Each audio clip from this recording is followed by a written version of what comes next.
नमस्कार, जय हिंद। समसामयिक घटना चक्र के ऑफिशियल यूट्यूब चैनल पर मैं विवेक मिश्र आप सभी प्रतियोगी साथियों का हार्दिक स्वागत करता हूं। इस समय हम लोग एसएससी जीडी के लिए प्रैक्टिस कर रहे हैं, जिसमें हम लोग पॉलिटी में कुछ ऐसे ही महत्वपूर्ण प्रश्नों का हर रोज़ अभ्यास करते हैं, जिससे आप अपनी परीक्षाओं में बेहतर परफॉर्म कर सकें। तो उसी सेशन को आगे बढ़ाते हुए आज हम लोग देखते हैं कि कौन से ऐसे महत्वपूर्ण प्रश्न हैं जो आपके परीक्षाओं के लिए महत्वपूर्ण होंगे। और आज के हमारे इस सेशन में कुछ ऐसे सवाल भी रखे गए हैं जो आपको पिछले क्लासेस में करवाए जा चुके हैं और वो आपके लिए रिपीटेड सवाल होंगे, ताकि इसको जानने का मौका हमें भी मिल सके कि आप उसमें को सही कर पाते हैं या नहीं कर पाते हैं, या आपको ये भी देखना होगा कि आपकी याददाश्त कितने अच्छे तरीके से काम कर रही है। तो चलिए शुरू करते हैं। आज का पहला सवाल लेते हैं और पहला सवाल जो आपके लिए है वो आप में पूछा गया है कि भारतीय संविधान का नागरिकत्व पर धारा किस देश के संविधान से प्रेरित है। यहाँ पर आपको बताना है कि जो नागरिकता का प्रावधान है हमारे संविधान में, जो नागरिकता का प्रावधान किया गया है उसको हमने किस देश के संविधान से ग्रहण किया है।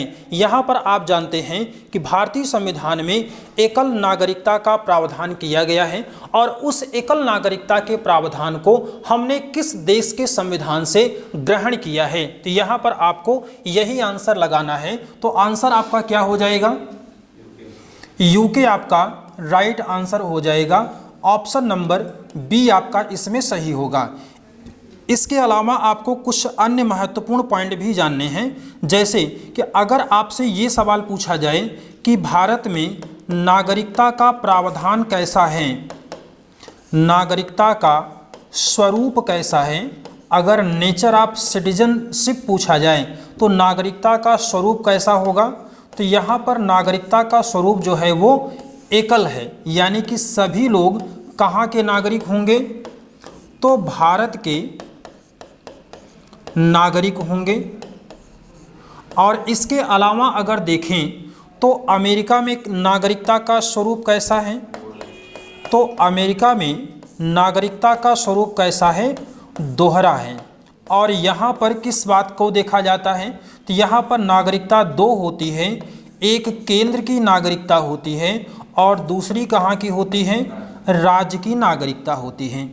और नागरिकता को अगर हम लोग परिभाषित करने की कोशिश करें तो नागरिकता की परिभाषा क्या होगी, या यूँ कह सकते हैं नागरिक होने से हमें किस बात का फ़ायदा मिलेगा, तो हमको यहाँ पर राजनीतिक अधिकारों का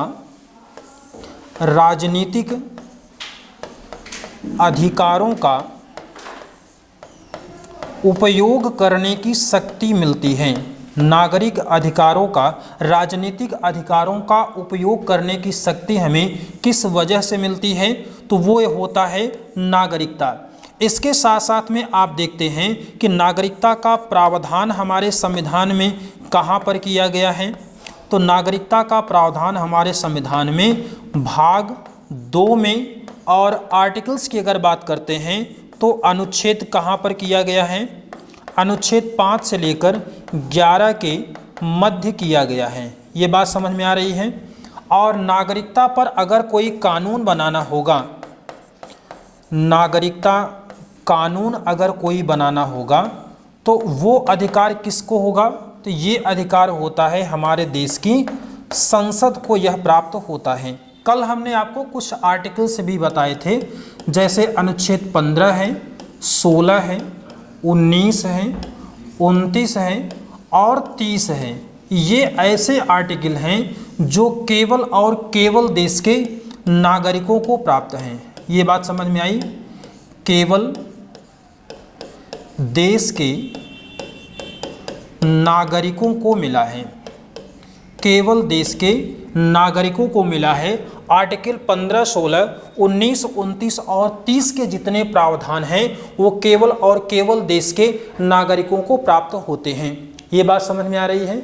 इसके अलावा नागरिकता को देना और नागरिकता को छीनना, ये दोनों काम किसके लिए होते हैं, ये किसके द्वारा किए जा सकते हैं, तो ये सरकार के द्वारा नागरिकता को दिया भी जाता है और इसके साथ साथ में नागरिकता को छीना भी जा सकता है। तो दोनों काम किसके द्वारा किया जाता है, तो वो सरकार के द्वारा किया जा सकता है। इसमें आपने ये बात समझ लिया, नागरिकता का स्वरूप एकल होता है, भारत के नागरिक होते हैं, इसका मतलब हो गया राज्य के नागरिक नहीं होते हैं। अमेरिका में देखेंगे तो दोहरी नागरिकता होती है, केंद्र और राज्य की अलग अलग। इसके साथ साथ में नागरिक होने का फायदा ये होता है कि राजनीतिक अधिकारों का उपयोग कर सकते हैं। इसके साथ में देखेंगे तो नागरिकता का प्रावधान हमारे संविधान के भाग 2 में है, और आर्टिकल्स की बात करेंगे तो 5 to 11 में है। और नागरिकता संबंधी अगर कानून बनाने की शक्ति की बात करते हैं तो वो होता है पार्लियामेंट के पास। और 15, 16, 19, 29 और 30 ऐसे आर्टिकल्स हैं जो केवल और केवल देश के नागरिकों को ही प्राप्त हैं। बात क्लियर हुई? चलें आगे। अगला सवाल क्वेश्चन नंबर 2 में है, भारत के न्याय तंत्र में अदालतों का पदानुक्रम शामिल है। यहाँ पर सर्वोच्च क्या होता है? ग्राम पंचायत होता है, उच्चतम न्यायालय होता है, जिला न्यायालय है, या फिर उच्च न्यायालय है। तो यहाँ पर आपको इसी बात को बतलाना है कि जो हमारी न्यायिक व्यवस्था है उसमें सर्वोच्च कौन होता है। तो इसमें सर्वोच्च कौन होता है? भारत में न्यायपालिका का स्वरूप कैसा होता है? एकीकृत होता है ना। और इस एकीकृत का मतलब क्या होता है? सीढ़ी नुमा होता है। और सीढ़ी नुमा का मतलब क्या होता है कि जैसे शीर्ष पर कौन होगा? शीर्ष पर कौन होगा? तो सर्वोच्च न्यायालय होगा, है ना। शीर्ष पर सर्वोच्च न्यायालय। उसके बाद राज्यों में कौन होता है शीर्ष पर? राज्यों में तो उच्च न्यायालय होता है, उच्च न्यायालय। और इसके बाद कौन होते हैं? तो जिला न्यायालय होते हैं, है ना। जिला न्यायालय होते हैं। और इसमें बात किसकी भी कर रहे हैं? ग्राम पंचायतों की। तो ग्राम पंचायत क्या होता है? स्थानीय स्वशासन के लिए होता है। ग्राम पंचायत का गठन किस लिए किया जाता है? तो इसका गठन होता है स्थानीय स्वशासन के लिए, है ना। और इसमें जिला न्यायालय तो जिला स्तर पर होता है, उच्च न्यायालय जो होता है वो राज्य स्तर पर होता है, और उच्चतम न्यायालय जो होता है यही आपका शीर्ष पर होता है। अब यहाँ पर सुप्रीम कोर्ट शीर्ष पर कौन हो गया? सुप्रीम कोर्ट हो गया। अच्छा, सीढ़ी नुमा का मतलब समझ रहे हैं? जैसे कि अगर कोई भी, हाँ क्रम से है, अगर कोई भी मामला होगा तो सबसे पहले आप कहाँ जाते हैं? तो सबसे पहले आप जाएंगे जिला न्यायालय में, है ना। और इसी को क्या कहा जाता है? इसी को हम लोग ट्रायल कोर्ट के नाम से भी जानते हैं।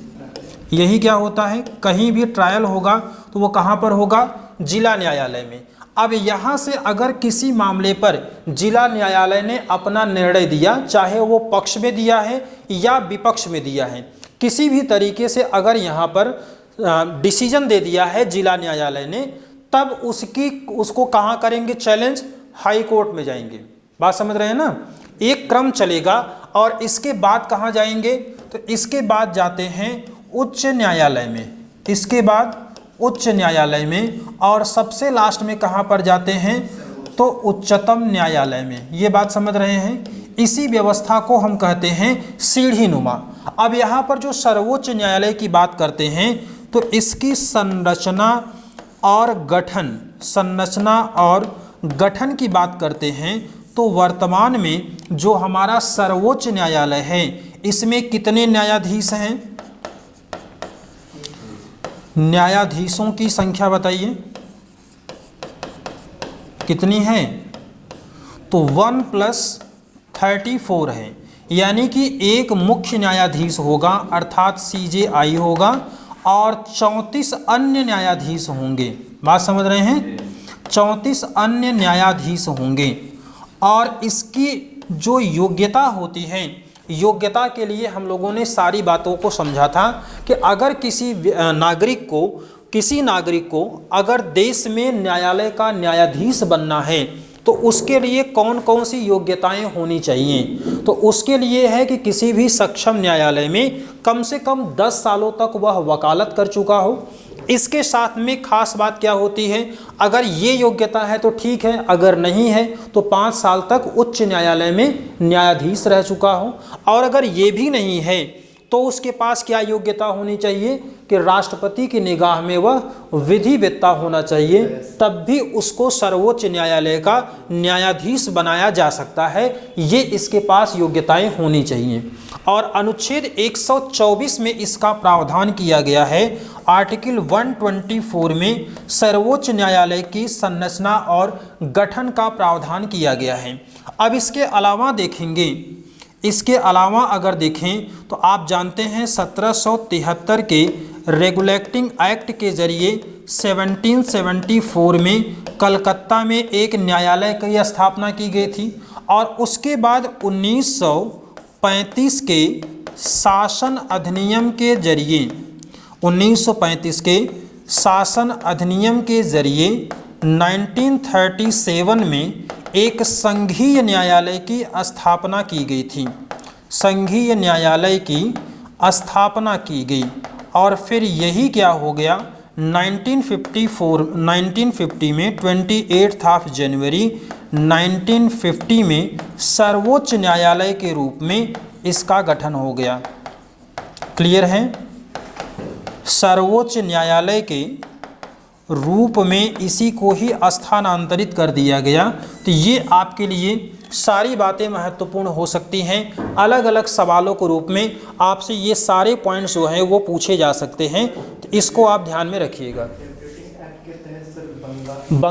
रेगुलेटिंग एक्ट के तहत ये कलकत्ता में स्थापित किया गया था। सर्वोच्च न्यायालय बाद में जो संघी, जब संविधान बनने की प्रक्रिया शुरू होने लगी तो 1937 में 1935 के एक्ट के जरिए संघीय न्यायालय बनाया गया, और उसी को बाद में चेंज करके सुप्रीम कोर्ट के रूप में बनाया गया, जिसका मुख्यालय कहाँ पर है, तो ये है मुख्यालय नई दिल्ली में, है ना। मुख्यालय इसका कहाँ पर है, तो नई दिल्ली में है। इतना मिटाएं कि एक बात और बतानी है, इधर वाला मिटा दें।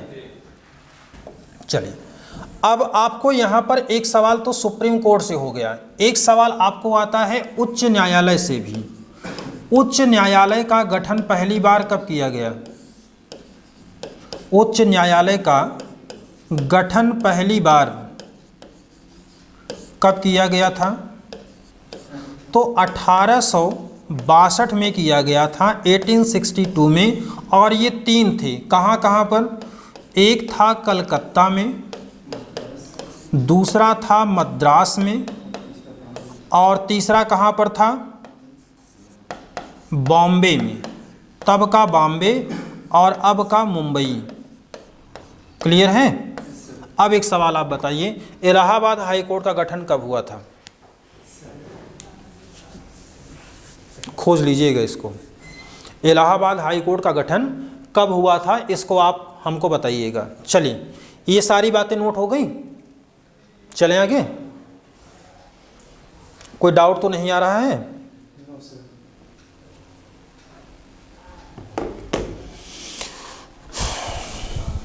वर्तमान में कितने हैं? 25 हैं। ये सवाल तो पूछा गया था। और हाई कोर्ट के गठन का प्रावधान किस आर्टिकल में है? तो 214 में है। 124 में क्या है? आर्टिकल 124 में क्या है? अब 2 को फिर से यहाँ पर आगे ले आएंगे तो 214 हो जाएगा।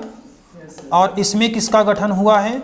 हाई कोर्ट में गठन हुआ है ना। 124 में सुप्रीम कोर्ट और 214 में किसका गठन है?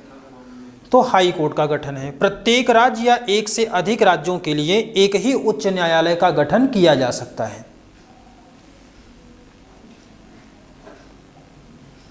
चलिए अब आगे।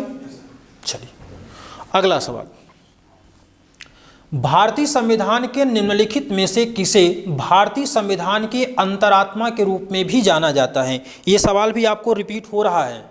आंसर बताइए क्या होगा इसका? क्या आंसर हो जाएगा? भारतीय संविधान के निम्नलिखित में से किसे भारतीय संविधान की अंतरात्मा के रूप में भी जाना जाता है? नागरिकता को, मौलिक अधिकार को, अधिसूचित भाषाएं या फिर संघवाद को? संविधान की आत्मा किसको कहा जाता है? ये सवाल रिपीट भी हो रहा है। इसमें से आप कौन सा आंसर लगाएंगे? मौलिक अधिकार इसमें से लगा लेंगे। वजह क्या होगी?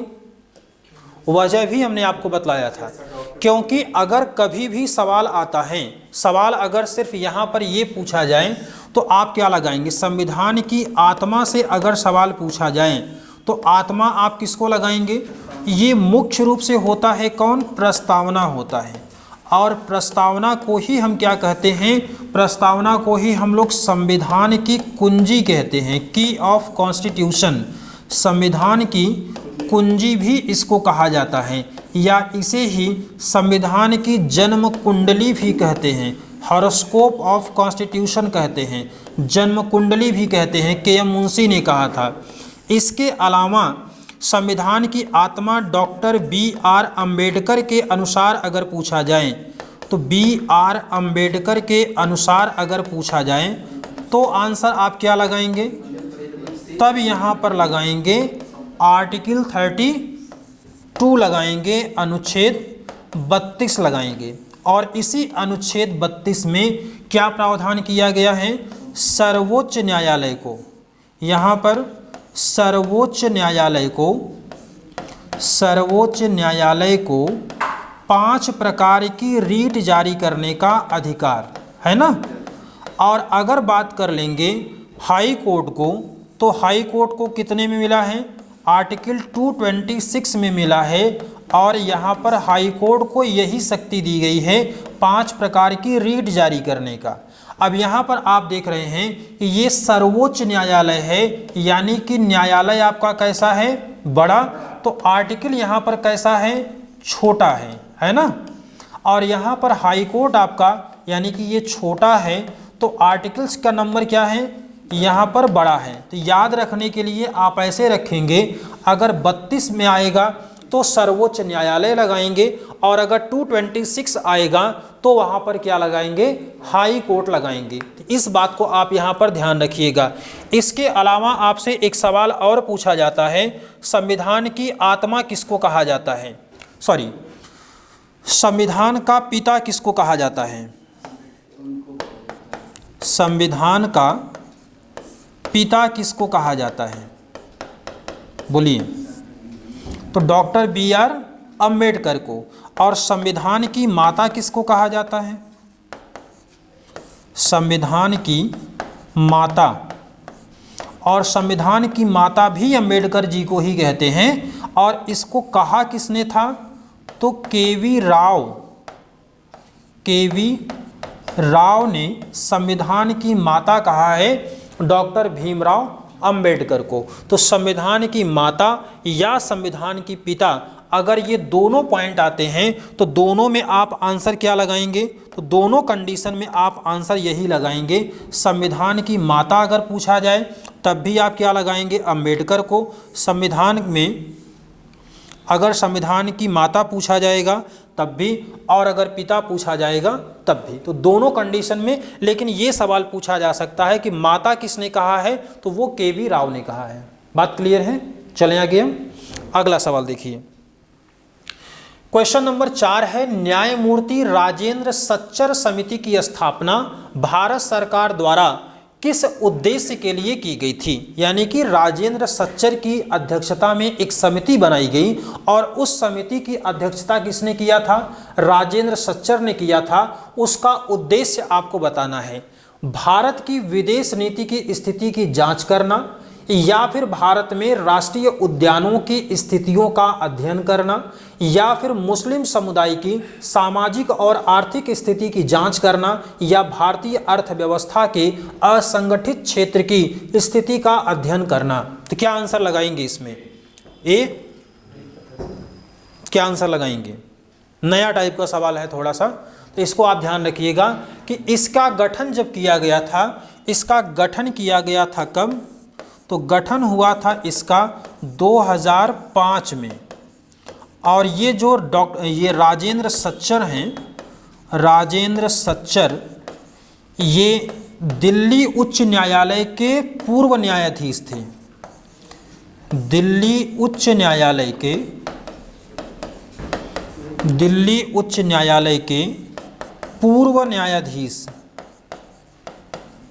पूर्व न्यायाधीश थे और 2006 में इसने अपनी रिपोर्ट दिया था। और ये संबंधित किससे था? तो मुस्लिम समुदाय की सामाजिक और आर्थिक स्थिति की जांच करने के लिए इसका गठन किया गया था। इसको आप नोट कर लीजिए कि सच्चर समिति का गठन 2005 में किया गया था। दिल्ली उच्च न्यायालय के पूर्व न्यायाधीश थे और 2006 में अपनी इन्होंने रिपोर्ट दिया था और ये संबंधित किससे था? मुस्लिम समुदाय की सामाजिक और आर्थिक स्थिति की जांच करने से इनका संबंध है। सरकारिया आयोग का संबंध किससे होता है? बहुत पॉपुलर सवाल है। सरकारिया आयोग का गठन किस वजह से हुआ है? तो केंद्र राज्य संबंधों के लिए। ठीक है, इसको भी आप नोट कर लीजिए। केंद्र राज्य संबंधों के लिए सरकारिया आयोग का गठन किया गया था। चले आगे हम, यहां तक में कोई डाउट? चलिए आगे बढ़ते हैं और अगला सवाल देखते हैं। क्वेश्चन नंबर आपके सामने 5 है। भारतीय संविधान के संदर्भ में निम्नलिखित में से कौन सा अनुच्छेद अपने नागरिकों को धर्म की स्वतंत्रता के अधिकार की गारंटी देता है? अनुच्छेद 32 है, 14 है, 22 है या फिर अनुच्छेद 25 है? 22 है, 14 होगा। और सोचिए, बताइए और सोचिए।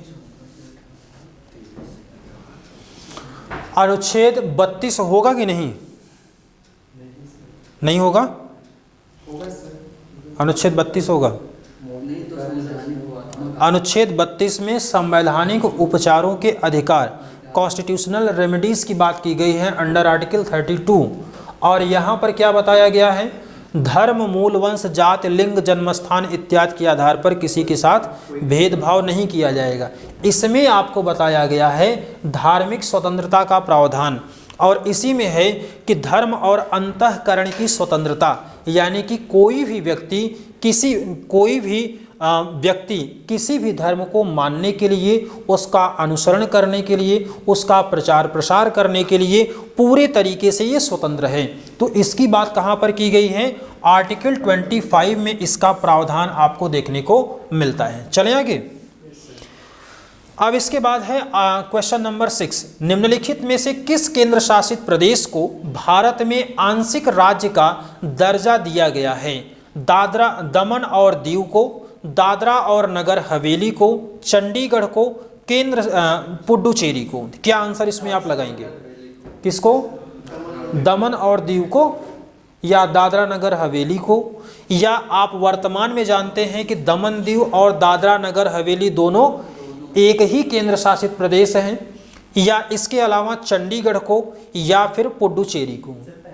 पहला होगा दमन और दीव। चलिए सबसे पहले हम लोग देखते हैं कि भारत में कुल कितने राज्य और केंद्र शासित प्रदेश हैं, जल्दी से बताइए।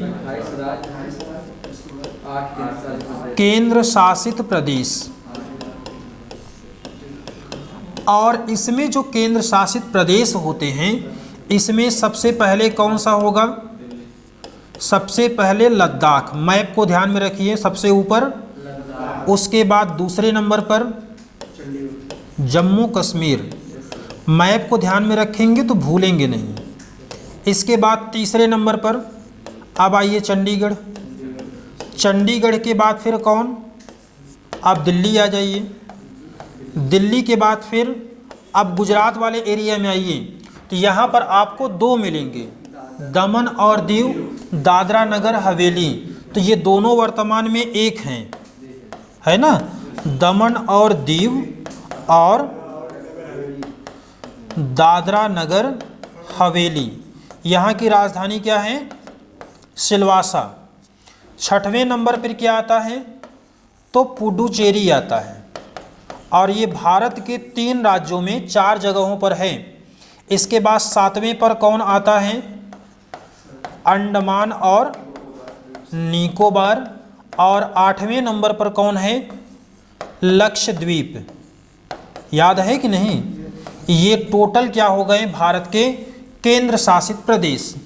और इसी में से आपका है पुडुचेरी। और पुडुचेरी में आप जानते हैं इसके जो हम लोग प्रशासन की बात करते हैं तो यहाँ के प्रशासन में आप जानते हैं कि विधानसभा है ना, विधानसभा के साथ साथ में यहाँ मंत्री परिषद भी है ना, मंत्री परिषद भी है और इसमें एक उपराज्यपाल भी होता है। तो इसीलिए इसको क्या किया गया है, आंशिक राज्य का दर्जा दिया गया है पुडुचेरी को। और एक बात यहाँ पर और ध्यान में रखेंगे, अगर हम लोग बात करते हैं पुडुचेरी की तो पुडुचेरी में किसका अधिकार हुआ करता था, तो अधिकार यहाँ पर किसका था, पुडुचेरी में अधिकार किसका था, फ्रांसीसियों का। बोलिए किसका अधिकार था, फ्रांसीसियों का। 1955 में क्या हुआ था, सत्ता का हस्तांतरण हो गया और उसके बाद 1963 में 1963 में फ्रांस जानते हैं ना, फ्रांस, यहाँ की राजधानी क्या है, फ्रांस की राजधानी मॉस्को, पेरिस, पेरिस को फैशन सिटी भी कहते हैं। तो यहाँ पर फ्रांस के पेरिस में एक सम्मेलन हुआ और उसी सम्मेलन में भारत और फ्रांस के बीच में एक संधि हुई और 1963 से जो पुडुचेरी था वो भारत का अभिन्न हिस्सा बन गया। बात क्लियर है। तो अगर आंशिक राज्य का दर्जा इन केंद्र शासित प्रदेशों में से पूछा जाए तो आंसर आपका क्या होगा, ऑप्शन नंबर डी यानी कि पुडुचेरी आपका राइट आंसर हो जाएगा। इसको आप ध्यान रखिएगा, सारे के सारे आपके मैप पर उसी क्रम में हैं। सबसे ऊपर देखेंगे तो लद्दाख, फिर जम्मू कश्मीर, फिर चंडीगढ़, दिल्ली और उसके बाद दमन दीव आएंगे जब गुजरात वाले क्षेत्र में, और फिर उसके बाद पुडुचेरी, अंडमान निकोबार द्वीप समूह और लक्षद्वीप। चले आगे, अगला सवाल देखिए, क्वेश्चन नंबर 7, महात्मा गांधी राष्ट्रीय रोजगार गारंटी अधिनियम के संदर्भ में निम्नलिखित में से कौन सा कथन सही नहीं है। आपको गलत वाला कथन बताना है, सही वाला खोज लेंगे तो गलत वाला अपने आप मिल जाएगा, है ना। एक एक करके पढ़ते हैं। यह लाभार्थी को 100 दिनों के काम की गारंटी देता है, सही है। अब इसके बाद है यह ग्रामीण विकास मंत्रालय द्वारा कार्यान्वित किया जाता है, सही है गलत, सही है। इसे काम के अधिकार के रूप में भी जाना जाता है चूंकि यहीं पर आपको गारंटी दिया गया है और ये से भारत सरकार ने 2009 में शुरू किया था, 2005 में किया था, 2005 में इसको शुरू किया गया था। इसलिए ये कौन सा स्टेटमेंट आपका गलत होगा, तो डी वाला आपका गलत हो जाएगा। इसे भारत सरकार ने साल 2005 में इसको शुरू किया था। बात क्लियर है। आरटीआई का गठन कब किया गया था, सूचना का अधिकार अधिनियम किस सन में लाया गया था, सूचना का अधिकार अधिनियम किस साल इसको लाया गया था, ये जरा बताइए, बोलिए। सूचना का अधिकार कब लाया गया था,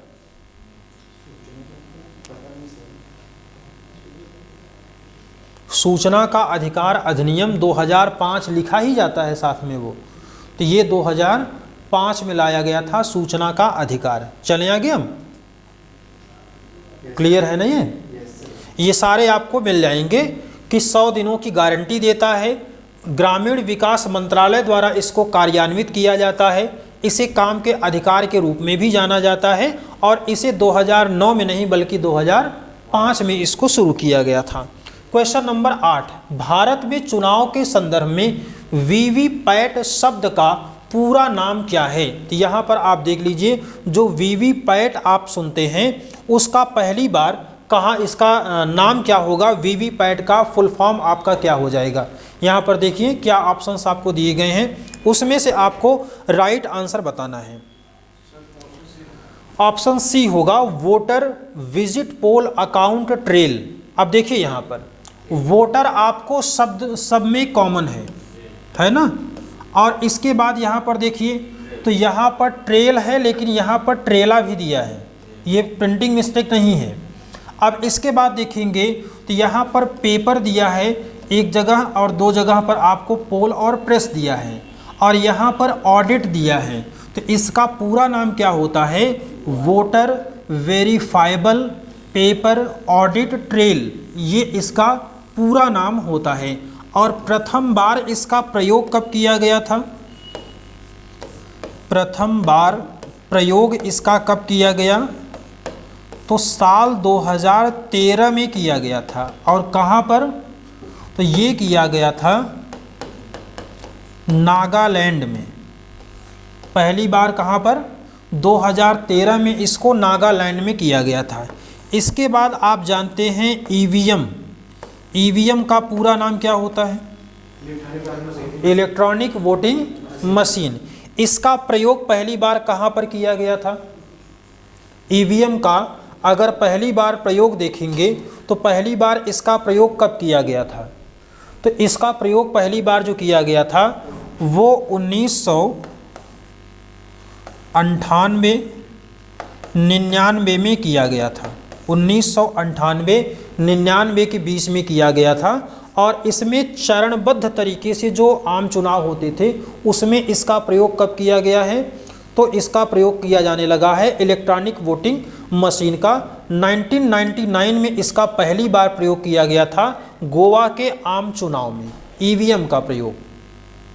चलें आगे, याद रखेंगे ना? चल नोट कर लीजिए। ट्रेला और ट्रेल में कंफ्यूज मत होइएगा। ट्रेल यहाँ पर आंसर आपका रहेगा। और इसमें voter verifiable paper audit trail होता है। चूँकि आपने अगर वोट दिया होगा तो आपको पता होगा कि जैसे ही आप वोट करने जाते हैं ईवीएम पर, वैसे ही सबसे पहले आपका वीवीपैट जो होता है वो वेरीफाई करता है और एक वो पर्ची निकाल करके ऑटोमेटिकली वो प्रिंट कर देता है और वो मशीन में चला जाता है। फिर वीवीपैट का पहली बार प्रयोग नागालैंड में 2013 में किया गया था और ईवीएम का प्रयोग पहली बार गोवा में किया गया था 1999 के आम सभा चुनाव में। चले आगे, आम चुनाव में चले आगे। अगला सवाल है क्वेश्चन नंबर 9। निम्नलिखित में से किस देश में संवैधानिक शक्तियों का वितरण केंद्र और राज्य दोनों के बीच में किया गया है? आसान सवाल है, इसका आंसर आप दे सकते हैं। न्यूजीलैंड में, संयुक्त राज्य अमेरिका, ऑस्ट्रेलिया या फिर भारत? क्या आंसर होगा? तो पहली बार प्रयोग कहाँ पर किया गया है? बोलिए। पहली बार प्रयोग की अगर बात करते हैं तो ये पहली बार भारत में ही किया गया था। किसका है इसमें? तो केंद्र और राज्य दोनों के बीच में किया गया है। किसका? शक्तियों के विभाजन की। वही बात हम लोग कर रहे हैं जो बार बार करते आ रहे हैं, 7वीं अनुसूची है ना। और शक्तियों के विभाजन का मतलब ही हो जाता है कि यहाँ पर संघात्मक शासन व्यवस्था को अपनाया गया है। संघात्मक शासन व्यवस्था को अपनाया गया है। कहाँ पर? तो भारत में। और इसके बाद आप इस बात को भी जानते रहिएगा कि जब सामान्य परिस्थितियां होंगी तब सामान्य परिस्थितियों में क्या होता है? संघात्मक। और जब आपातकाल होगा तो आपातकाल के दौरान ये क्या हो जाता है? तो ये एकात्मक हो जाता है। अर्थात ज़्यादा शक्तियाँ किस में आ जाती हैं? तो केंद्र में आ जाती हैं। अदरवाइज जनरली क्या होता है? केंद्र और राज्य के बीच में पावर का सेपरेशन पाया जाता है, स्टेट और सेंटर के बीच में। क्लियर है? अगला सवाल क्वेश्चन नंबर 10 है। निम्नलिखित में से क्या राज्य सूची में शामिल है? पुलिस है, वन है, बैंकिंग है, रक्षा है? तो यहाँ पर आप देखेंगे तो वन इसमें आपका राइट आंसर हो जाएगा। इसके अलावा आप देखेंगे तो यहाँ पर रक्षा जो है वो किसका विषय हो जाता है? केंद्र सरकार का। बैंकिंग क्या हो जाता है? केंद्र सरकार का। थोड़ा सा आप पुलिस वाले को चेक करिएगा ये किसमें शामिल होगा। तो इसमें वन को आप देख लीजिएगा, ये आंसर आपको कई बार पूछा जाता है। तो राइट आंसर इसमें क्या हो जाएगा? वन आपका इसमें सही जवाब हो जाएगा। चलें आगे हम, बोलिए। थोड़ा सा पुलिस वाले को चेक करिएगा। अगला सवाल है 1985 में किए गए भारतीय संविधान के 52वें संशोधन में क्या सुधार किया गया था? ये सवाल हम लोगों ने देखा है। इसका आंसर बताइए क्या होगा? डी वाला होगा। भारतीय गणराज्य में सिक्किम को एक राज्य के रूप में शामिल किया गया। कर में वृद्धि के संबंध में संघ और राज्य सूची में संशोधन, दल बदल विरोधी कानून को शामिल किया गया या समाजवादी धर्मनिरपेक्ष शब्द संविधान की प्रस्तावना में जोड़ी गई? क्या आंसर लगाएंगे? 52वें, डी नहीं होगा, 52वें संशोधन में क्या किया गया था? दल बदल विरोधी कानून को शामिल किया गया था और इसी के जरिए एक अनुसूची जोड़ी गई थी। कौन सी? 10वीं अनुसूची जोड़ी गई थी। और 10वीं अनुसूची में किसका प्रावधान है? तो दल बदल विरोधी कानून को शामिल किया गया है। दल बदल के आधार पर संसद सदस्य की अगर अयोग्यता का प्रश्न आता है तो इस पर निर्णय कौन लेता है? इस पर निर्णय कौन लेगा? अगर दल बदल के आधार पर किसी सदस्य की अयोग्यता का प्रश्न आता है तो उस पर निर्णय कौन लेता है? तो जो सदन होगा, सदन का जो अध्यक्ष होगा वही निर्णय करता है। अगर लोकसभा का है तो स्पीकर और राज्यसभा का है तो सभापति उसका निर्णय करता है। अगला सवाल है, भारत के राष्ट्रपति को पद से हटाने के लिए संसद द्वारा कौन सा प्रस्ताव पारित किया जाता है? आंसर आप देख के बताइए। क्या इसमें आपका राइट आंसर हो जाएगा? डी हो जाएगा। कटौती प्रस्ताव, प्रतिबंध प्रस्ताव, अविश्वास प्रस्ताव या महाभियोग प्रस्ताव? तो इसमें क्या होता है? महाभियोग प्रस्ताव आपका राइट आंसर होगा। और अनुच्छेद कौन सा होता है? अनुच्छेद 61 होता है इसमें। अच्छा, अविश्वास प्रस्ताव को कौन ले आता है? पक्ष या विपक्ष? इसको विपक्ष ले आता है। और विश्वास प्रस्ताव कौन ले आता है? विश्वास प्रस्ताव कौन ले आता है? तो ये पक्ष ले आता है और ये कौन ले आता है? विपक्ष ले आता है ना। इसके अलावा जरा एक पॉइंट और बताइए कि आर्टिकल 75 में किसका प्रावधान है, जो कि इसी से जुड़ा हुआ है। आर्टिकल 75 में किसका प्रावधान है कि जो हमारी मंत्रिपरिषद होगी वो सामूहिक रूप से लोकसभा के प्रति उत्तरदायी होती है। और अगर व्यक्तिगत उत्तरदायित्व पूछा जाएगा तो राष्ट्रपति के प्रति। तो सामूहिक उत्तरदायित्व किसके प्रति होता है? ये सारे सवाल आपके लिए इम्पॉर्टेंट हैं। सामूहिक उत्तरदायित्व की अगर बात करेंगे तो आंसर आपका क्या लगाएंगे? लोकसभा के प्रति। और अगर व्यक्तिगत उत्तरदायित्व की बात करेंगे तो क्या आंसर लगाएंगे? राष्ट्रपति को लगाएंगे। सामूहिक उत्तरदायित्व होगा तो लोकसभा, व्यक्तिगत होगा तो राष्ट्रपति के प्रति। ये 2 पॉइंट आपके लिए काफ़ी इम्पॉर्टेंट हैं। चले आगे। आंसर इसमें क्या हो गया? महाभियोग। और एक चीज़ इसमें जानते होंगे कि महाभियोग किस प्रकार की प्रक्रिया है, न्यायिक है या अर्ध न्यायिक है। ये सवाल अगर पूछा जाएगा तो आंसर क्या लगाएंगे? अर्ध न्यायिक प्रक्रिया है। क्लियर है? बोल नहीं रहे हैं? यह एक अर्ध न्यायिक प्रक्रिया होती है राष्ट्रपति का महाभियोग। और इसके अलावा आपको एक सवाल और भी पूछा जाता है कि महाभियोग की प्रक्रिया कहाँ से शुरू कर सकते हैं। तो शुरू करने के लिए क्या लगाएंगे? शुरू करने के लिए किसी भी सदन से इसकी शुरुआत आप कर सकते हैं, चाहे वो लोकसभा होगा चाहे वो राज्यसभा होगा। तो ये आपको समझना होगा। चले आगे हम। अगला सवाल क्वेश्चन नंबर 13, भारतीय संविधान के किस अनुच्छेद में शोषण के विरुद्ध मौलिक अधिकार का प्रावधान किया गया है? ऑप्शन देख करके आंसर बताइए कि शोषण के विरुद्ध मौलिक अधिकार का प्रावधान किस अनुच्छेद से किस अनुच्छेद के बीच में किया गया है, ये आपको आंसर देना है। 14 से लेकर के 18 तक, 19 से लेकर के 22 तक, 29 से 30 तक या 23 से 24 तक? 19 से 22 तक। अनुच्छेद 14 से लेकर 18 के बीच में किसका प्रावधान है? इसमें समानता का अधिकार। ये पूरा एक कम्युनिटी है ना, 14 से 18 समानता का अधिकार है।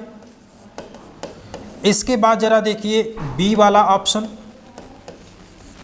बी वाले में क्या हो जाएगा? 19 से 22 दिया है, तो 19 से 22 के बीच में किसका प्रावधान है? तो यहाँ पर दिया गया है स्वतंत्रता का अधिकार। स्वतंत्रता का अधिकार। इसके बाद वहाँ पर क्या है 29 से 30 दिया गया है। तो 29 और 30 में किसका प्रावधान है? तो यहाँ पर बोलिए संस्कृति को अल्पसंख्यकों के लिए ना, संस्कृति और शिक्षा संबंधी अल्पसंख्यकों का अधिकार, अल्पसंख्यकों का अधिकार। तो अब बचा केवल एक ही है, अल्पसंख्यकों का अधिकार। अब बचा एक है, यानी कि 23 से 24 में किसका प्रावधान है? तो यहाँ पर शोषण के विरुद्ध अधिकार। ऑप्शन जो मिलेगा उसको ध्यान से पढ़िएगा। कभी कभी ना शोषण का अधिकार भी दे दिया जाता है, तो ये विरुद्ध शब्द हटा देते हैं, तो कंफ्यूज मत होइएगा, सवाल को पूरा पढ़िएगा। शोषण के विरुद्ध आपका राइट आंसर इसमें होना चाहिए, नोट कर लीजिए। चले आगे। समानता का अधिकार कहाँ पर होगा? जो 14 से लेकर के 18 के बीच में, 19 से लेकर 22 तक स्वतंत्रता अधिकार, 23 से लेकर 24 तक शोषण के विरुद्ध अधिकार, और उसके बाद 25, 26, 27, 28 इसमें क्या हो जाएगा? धार्मिक स्वतंत्रता का अधिकार। और फिर 29 से 30 तक भी क्या होगा? संस्कृति और शिक्षा संबंधी अल्पसंख्यकों के अधिकार की बात यहाँ पर की गई है। क्लियर है? चलिए क्वेश्चन नंबर अब देखिए 14। यहाँ पर पूछा गया है निम्नलिखित में से किस परिस्थिति में भारत में स्वतंत्रता के मौलिक अधिकार को कम किया जा सकता है? जल्दी से आंसर बताइए, क्या आंसर हो जाएगा? क्या आंसर होगा? ये सवाल पूछा गया है आपसे पहले भी, लेकिन अलग तरीके से पूछा गया था। वहाँ पर हमने आपको आर्टिकल्स में ऑप्शन में दिया था, वित्तीय आपातकाल होगा तो आपकी स्वतंत्रता समाप्त हो जाएगी, मौलिक अधिकार समाप्त हो जाएगा। राष्ट्रीय आपातकाल होगा तब समाप्त होगा। राज्य का आपातकाल, राज्य का आपातकाल इसी को कहते हैं राष्ट्रपति शासन। इसको क्या बोलते हैं? राष्ट्रपति शासन। और इसका प्रावधान कहाँ पर मिलता है? इसका प्रावधान मिलता है 356 में, है ना। और महामारी आपातकाल, ये पेंडेमिक है। राष्ट्रीय आपातकाल, इसका प्रावधान कहाँ पर है? 352 में। इन सबको याद रखिए, क्यों भूल रहे हैं। और यहाँ पर क्या रहेगा? 360। हमने आपको बतलाया था कि आपातकाल भारत में कितने प्रकार के हैं? 3 प्रकार के हैं, 352, 56 और 60। सबसे पहले राष्ट्रीय आपातकाल, उसके बाद राज्य का आपातकाल अर्थात राष्ट्रपति शासन, और फिर इसके बाद वित्तीय आपातकाल अर्थात 360 आपको ध्यान में रखना है। इसको लागू करने के लिए कौन जिम्मेदार होता है? तो राष्ट्रपति। किसकी सलाह पर? किसकी सलाह पर? यही वाला एक शब्द है, आर्टिकल है, जहां पर कैबिनेट शब्द का इस्तेमाल किया गया है। याद करिए, सब बताया हूं। तो यहां पर ही सबसे पहली बार मंत्रिमंडल शब्द का इस्तेमाल किया गया है। मंत्रिमंडल और मंत्रिपरिषद सब में पूरा अंतर भी आपको बताया हूँ। कैबिनेट शब्द का इस्तेमाल किया गया है कहाँ पर? अनुच्छेद 352 में। और कैबिनेट की लिखित सिफारिश पर ये जांच लागू करता है राष्ट्रपति। चले आगे। राष्ट्रपति शासन तब लागू होगा जब इसकी अनुशंसा कौन करता है? राष्ट्रपति शासन को देख लीजिए। राष्ट्रपति शासन, राष्ट्रपति शासन का प्रावधान कहाँ पर मिला है आपको? 356 में। कौन लागू करेगा? कौन लागू करेगा? लागू राष्ट्रपति ही करेगा। और इसकी अनुशंसा कौन करता है? हाँ, अनुशंसा करता है राज्यपाल। और अनुशंसा मतलब सिफारिश, रिकमेंडेशन। रिकमेंड कौन करेगा?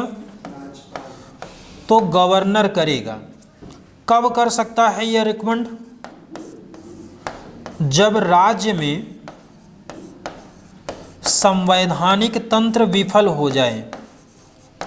राज्य में संवैधानिक तंत्र विफल हो जाए तो संवैधानिक तंत्र विफल होने पर जिस राज्य में संवैधानिक तंत्र विफल होगा वहाँ का राज्यपाल क्या करेगा कि राष्ट्रपति से सिफारिश करेगा कि हमारे राज्य में संवैधानिक तंत्र विफल हो चुका है, इसलिए राष्ट्रपति शासन यहाँ पर लगाया जाए। बात क्लियर है? अगर आपको याद हो तो 2013-14 के आसपास में उत्तर प्रदेश में भी जब माननीय श्री अखिलेश यादव जी की सरकार थी तो उस टाइम पर ऐसी ही कंडीशन बनना शुरू हो गया था कि वहाँ पर क्या लगाया जाए, राष्ट्रपति शासन को लगाया जाए। चलें, राष्ट्रपति शासन के द्वारा मतलब सर कॉन्स्टिट्यूशन के अगेंस्ट रहेगा। राष्ट्रपति शासन का मतलब हो गया कि अब शासन जो है वो केंद्र से संचालित होने लगेगी, केंद्र से। और संवैधानिक तंत्र विफल होने का मतलब है कि जो वहाँ की राज्य सरकार है वो सही तरीके से कार्य नहीं कर रही है। ठीक है ना? चलिए, क्लियर हुआ कि नहीं? बोलिए, चलें आगे।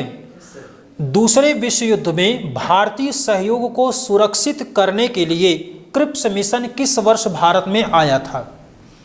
1944 में, 1943, 1942, 1941। क्या आंसर लगाएंगे? क्रिप्स मिशन कब भारत आया था? क्रिप्स मिशन ये आया था 22 मार्च 1942 में। और इसके अध्यक्ष कौन थे? बोलिए। Stafford Cripps. और इसके साथ साथ में पैथिक लॉरेंस। कुछ याद आ रहा है कि नहीं? पैथिक लॉरेंस और एवी अलेक्जेंडर। एवी अलेक्जेंडर इसमें क्या थे? ये दोनों सदस्य थे और ये क्या थे? अध्यक्ष थे। स्टैफर्ड क्रिप्स इसके अध्यक्ष थे, पैथिक लॉरेंस और एवी अलेक्जेंडर इसके अन्य सदस्य के रूप में थे। 22 मार्च 1942 को यह आया था। चले आगे, चलिए अगले सवाल की तरफ बढ़ें। क्वेश्चन नंबर देखिए 16 है, शस्त्र और गोला बारूद रखने और उसके उपयोग को नियंत्रित करने वाला शस्त्र अधिनियम। शस्त्र अधिनियम को आप देखेंगे तो इसको आयुध अधिनियम भी लिखा जाता है। इसको क्या बोलते हैं? आयुध अधिनियम भी बोलते हैं या आर्म्स एक्ट बोलते हैं। आयुध अधिनियम। और ये कब आया था? तो आया था 1959 में। 1959 में क्या लाया था? लाया गया शस्त्र और गोला बारूद रखने और उसके उपयोग को नियंत्रित करने वाला शस्त्र अधिनियम किस वर्ष पारित हुआ? तो आंसर आपका क्या हो जाएगा? 1959 में। वन लाइनर के रूप में आप इसको नोट कर लीजिए कि आयुध अधिनियम 1959 में लाया गया था। ठीक है, चले आगे हम। एक लाइन में है आयुध अधिनियम 1959 में लाया गया था। चलिए अगला सवाल देखिए, आसान सवाल है, रिपीटेड सवाल है। 1950 में भारतीय संविधान द्वारा देश को शासित करने वाले मौलिक दस्तावेज के रूप में किस अधिनियम को प्रतिस्थापित किया गया था? कल ही सवाल ये हुआ था और इसमें आंसर क्या हो जाएगा? भारत सरकार 1935 का अधिनियम। संविधान का सबसे बड़ा सोर्स क्या होता है? तो 1935 का भारत शासन अधिनियम ही इसका सबसे बड़ा सोर्स होता है। अगला सवाल है, भारत संविधान की 8वीं अनुसूची में संविधान 92वां अधिनियम 2003 द्वारा अद्यतन में सूचीबद्ध भाषाओं की संख्या कितनी है? यानी कि जो आपकी 8वीं अनुसूची है, 8वीं अनुसूची में कितनी भाषाएं हैं, यही आपसे सीधा सीधा सवाल पूछा गया है। कितनी भाषाएं हैं? 22 भाषाएं हैं। कितनी बार बतलाया हूँ? तो 8वीं अनुसूची में कुल कितनी भाषाएं हैं? तो वो 22 भाषाएं हैं। और ये कब लाया गया था? तो 92वां संविधान संशोधन अधिनियम 2003 के जरिए, 3 के तक में इतना था इसमें। अगला है, नवंबर 2022 में नवंबर 2022 में 22वें विधि आयोग का अध्यक्ष किसे नियुक्त किया गया है?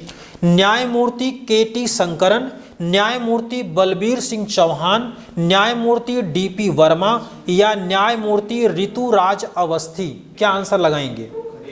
डी लगाएंगे या कुछ चेंज करना चाहेंगे? बोलिए, सही है? चलिए, बिल्कुल सही है। ये न्यायमूर्ति ऋतुराज अवस्थी जो हैं ये क्या हैं? 22वें क्या हैं? 22वें विधि आयोग के अध्यक्ष हैं। विधि आयोग के अध्यक्ष हैं। और 21वें के कौन थे? तो न्यायमूर्ति बलबीर सिंह चौहान जो थे वो 21वें विधि आयोग के अध्यक्ष थे। और जो विधि आयोग होता है यह एक गैर संवैधानिक संगठन होता है। इसमें 3 वर्ष बाद, 3 वर्ष के अंतराल पर क्या होता है? इसका गठन किया जाता है। और गठन करने का काम कौन करता है? तो ये इसमें राष्ट्रपति करते हैं। ये पॉइंट आप नोट कर लीजिए कि विधि आयोग का गठन कौन करता है? तो इसका गठन करता है राष्ट्रपति और 3 वर्ष के अंतराल पर इसका गठन किया जाता है। इस बात को आप ध्यान में रखिएगा। अब सवाल आपसे और पूछा जा सकता है कि विधि आयोग का पहली बार गठन कब किया गया था? पहली बार तो लगाएंगे आंसर 1955 में। 1955 में पहली बार विधि आयोग का गठन किया गया था।